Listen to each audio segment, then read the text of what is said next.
들릴라라고 하는 여인, 삼손이 사랑한 여인입니다. 삼손이 여러 기생을 찾기도 했었지만 성경에 삼손이 사랑한 여인 이런 표현이 나오는 것은 이 들릴라가 유일하지요. 그런데 이 들릴라가 삼손의 사랑을 순수하게 받아들이지 않습니다. 삼손을 팔아 돈을 벌려고 하죠. 그렇기 때문에 들릴라는 집요하게 삼손의 힘이 원천이 무엇인지를 질문합니다. 그 비밀을 알고 그것을 블레셋에게 팔아야 돈을 벌 수 있기 때문이죠. 3번씩이나 삼손에게 묻고 삼손은 그 들릴라에게 거짓으로 힘의 원천을 말해줍니다. 그러니까 삼손은 거짓으로 속였고 들릴라는 그것이 진짜인 줄 알고 블레셋 사람들을 불러서 삼손을 잡아가려고 하였지만 실패했습니다.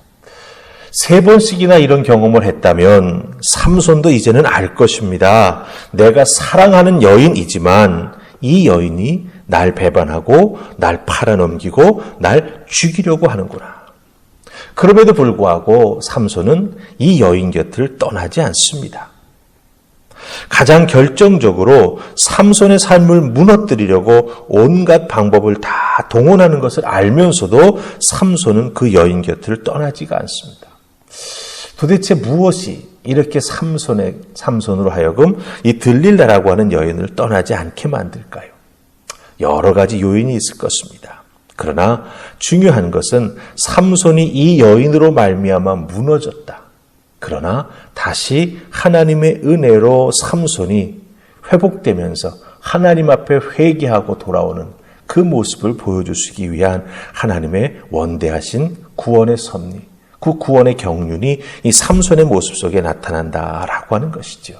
그래서 무너져 내리는 삼손의 모습, 다시 회복되는 삼손의 모습, 이제 오늘 말씀을 통해서 시작돼서 쭉 전개돼 나아갑니다. 22절까지는 그 삼손의 회복되는 모습이 다 나타나지는 않지만 회복의 씨앗이 심겨지는 것을 우리가 보게 된다라고 하는 것이죠. 그래서 오늘 말씀을 통해서 삼손의 모습을 한번 잘 살피면서 우리에게 임하는 하나님의 은혜가 무엇인지 함께 살필 수 있기를 소망합니다. 자, 우리 16절 말씀 보십시다. 16절 다 찾으셨습니까? 자, 우리 같이 읽습니다. 시작. 날마다 그 말로 그를 재촉하여 졸음에 삼손의 마음이 번뇌하여 죽을 지경이라. 아멘. 들릴라가 날마다 삼손에게 그 힘의 비밀이 무엇인지 알려달라고 재촉하며 조릅니다. 말로 삼손을 얼마나 못살게 굴었으면 삼손이 정말 힘들어서 죽을 것 같다라고 하는 생각이 들 정도로 삼손이 힘든 상황에 처해 있다라고 하는 거예요. 마음이 번뇌하여 죽을 지경이라 이렇게 되어 있습니다. 여기서 이 마음이라고 하는 단어는요, 한 사람이 이 땅에 살면서 자기 자신이 선택하고 살아온 패턴에 의해서 구체적으로 형성되고 만들어진 사람의 마음, 그 사람의 영혼의 상태를 뜻합니다. 그러니까 삼손은 하나님의 은혜로 태어난 나실인입니다. 하나님의 은혜가 없었다면 나실인으로서의 삼손은 태어나지도 못했지요. 하지만 은혜 때문에 태어난 사람이 삼손이고 삼손은 태어날 때부터 나실인의 사명을 가지고 태어났다라고 하는 거예요. 하지만 삼손은 한 번도 자기의 자기됨, 이 나실인의 문제를 가지고 고민해 본 적도 없고 하나님께서 맡겨주신 자신의 사명을 이루어야 된다라고 하는 것에 대해서 책임감을 가지거나 사명감을 가져본 적도 없다라고 하는 거예요. 그 문제를 가지고 하나님 앞에서 번뇌해 본 적도 없습니다. 그렇기 때문에 삼손의 마음은 늘 무엇으로 형성되어 있는 마음입니까? 세상에서 쾌락을 쫓으면서 자기가 원하는 것을 이루기 위해서 이리 뛰고 저리 뛰고 했던 삼손의 삶의 모습 속에서 만들어진 마음이 바로 삼손의 마음이고, 이 삼손의 마음은 한 여인이 집요하게 말로 삼손의 힘의 비밀의 원천이 무엇인지를 알기 위해서 조르고 또 조르고 재촉하고 또 재촉하는 그 말로 인해서 번뇌하고 죽을 지경이 됐다라고 하는 거예요. 삼손은 심각하게 깨닫지 못하지만 이렇게 삼손이 번뇌하고 죽을 지경에 이른 것은 하나님의 계명 앞에서 내가 신실하지 못했기 때문에, 하나님 말씀을 지키려고 애쓰지 않았기 때문에 다 이루어진 것입니다. 하나님의 말씀을 가볍게 여기고 하나님의 말씀을 어긴 그 자리에서부터 시작되어서 여기까지 이르게 되었고 이 지경이 된 것이다 라고 하는 것이죠. 하나님의 말씀 어기는 것 처음부터 크게 우리의 영혼에 혹은 우리들의 삶에 데미지를 주지 않을 수 있습니다.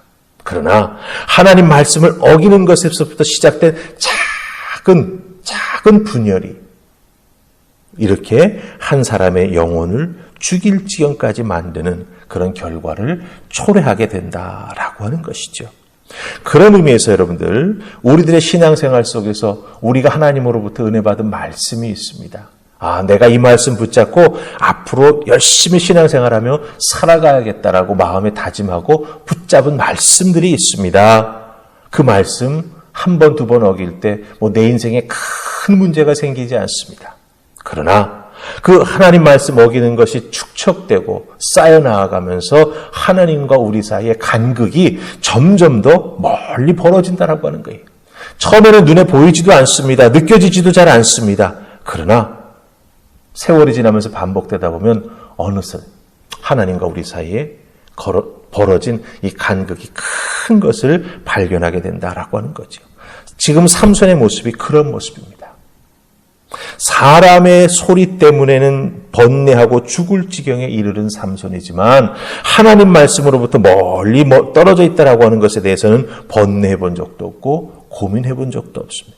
그만큼 삼손과 하나님의 말씀 맡겨주신 사명에 대해서는 멀리 벌어져 있는 그 거리를 보게 된다라고 하는 것이죠. 자, 그럼 말씀 한 구절 더 보십시다. 21절과 22절입니다. 21절, 22절 같이 읽습니다. 자, 시작. 블레셋 사람들이 그를 붙잡아 그의 눈을 빼고 끌고 가사로에 내려가 놋줄을 메고 그에게 옥에서 맷돌을 돌리게 하였더라. 그의 머리털이 밀린 후에 다시 자라기 시작하니라. 아멘. 삼손이 결국 자기 힘의 비밀을 들릴라에게 말하죠. 마음이 번뇌하여 죽을 지경에 이르렀다가 결국 그것을 이겨내지 못하고 여인에게 굴복하고 맙니다. 삼손의 머리카락에 있는 그 비밀을 그 여인에게 알려준 것이지요. 네, 여러분 한번 생각해 보십시다. 삼손의 머리카락이 정말 힘의 원천일까요? 오히려 삼손이 머리에 칼을 대지 않은 것은 나실인이기 때문에 머리카락을 자르지 않은 것입니다. 머리카락보다 우선하는 게 나실인입니다. 나실인은 하나님을 위해서 자기의 삶을 절제하고 하나님을 위해서 자기의 삶을 온전히 내어드린 헌신의 사람이 나실인입니다. 그러니까 머리카락이라고 하는 것은 삼손과 하나님 사이의 관계를 나타내는 상징에 불과한 거예요. 이 머리카락이 잘렸습니다. 결국 나실인 되며 말씀을 어긴 것이고 하나님과의 관계가 한 여인의 집요한 유혹과 삼손을 못 살리고는 말로 인해서 완전히 깨어져 버리고 무너져 버린 것이 된 것이지요. 삼손의 행동은 하나님과의 관계가 끊어지게 되고 오늘 읽었던 21절 말씀에 보면은 눈이 빠집니다. 얼마나 고통스러웠겠습니까? 힘도 없으니 그저 가자는 대로 끌려갑니다. 그리고 옥줄에 매여서 옥에 끌려 들어가 맷돌을 돌리는 그런 비참한 신세로 전락하고 말았다라고 하는 거죠. 하나님과의 관계가 깨어지니 이렇게 비참한 신세가 되고 맙니다. 그런데 삼손은 그것이 자업자득일지 모르겠습니다. 하지만 하나님은 삼손을 포기하지 않으세요. 22절 말씀 잘 보시기 바랍니다. 블레셋 사람들은 삼손의 힘의 비밀, 그 원천을 알았다고 삼손의 머리를 다 밀어버렸습니다. 나실인의 머리를 다 잘라버렸습니다. 그런데 그 머리털이 밀린 후에 어떻게 된다고 22절은 말하고 있지요? 다시 자라기 시작하니라. 깨어졌던 삼손과 하나님 사이의 관계, 나실인의 삶이 다시 시작되고 회복됩니다. 그런데 그 회복, 그 소망은 눈에 잘 보이지 않는 머리카락이 하루에 0. 몇 미리씩 자라는, 보이지도 않고 느껴지지도 않는 그 조금씩 자라는 것에서부터 시작되고 있다라고 하는 거예요.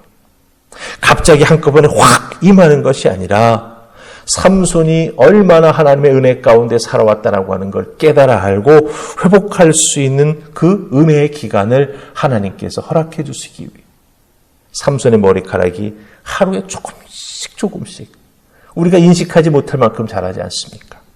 그 조금씩 자라는 그 과정을 통해서 하나님은 삼손이 하나님의 은혜를 깨달아 알고 하나님 앞에 돌아올 수 있도록 하루하루의 시간을 주시는 거예요. 물론 그 하루하루의 시간이 힘듭니다. 힘도 제대로 나지 않는데 옥에서 맷돌을 돌려야 하는 노역을 치러야 합니다. 조롱을 받아야 합니다. 매맞아야 합니다. 그 고통 속에서 삼손은 그 고통을 통해서 하나님과 자기의 관계를 돌아보고 하나님의 은혜가 바로 나 자신이었구나라고 하는 걸 깨달아 알게 되는 것이지요. 여러분 기억하십시다. 하나님은 우리를 포기하지 않으십니다. 하나님은 우리를 포기하지 않으십니다. 기다리시고 우리의 삶 속에서 하나님의 은혜가 다시 자라날 수 있도록 시간과 그다음에 장소와 우리들의 삶의 터전을 허락해 주신다라고 하는 거예요. 그 터전과 장소 속에서 하나님 주신 시간 속에서 우리가 믿음을 회복하고 하나님 앞에 정말 신실한 모습을 회복해 나아가는 그 과정, 사실은 더디고 오래일 수 있지만 머리카락이 하루하루 자라는 것을 통해서 결국 하나님께서 은혜 베풀어 주시지 않습니까? 그 조그마한 변화가 우리에게 나중에 모여서 정말 강둑을 무너뜨리는 그런 놀라운 역사가 나타난다라고 하는 것 기억하시면서 하나님 오늘도 내게 머리카락이 하루에 자랄 수 있는 것 같은 하나님의 은혜를 덧입혀 주시옵소서. 그것이 날마다 쌓이게 되면 하나님의 크신 은혜와 능력이 내 삶을 지배하게 될 줄 믿습니다. 기도하며 승리하는 여러분들 되시기를 주님의 이름으로 축복합니다. 아멘. 기도하십시다. 좋으신 하나님 감사합니다. 삼손이 참 힘이 센 대단한 사람 같지만 그 심성이 얼마나 연약한지, 그 심성이 얼마나 약한지 그 모습을 보게 됩니다. 여인의 말에 그의 마음이 번뇌하여 죽을 지경에 이를 정도입니다.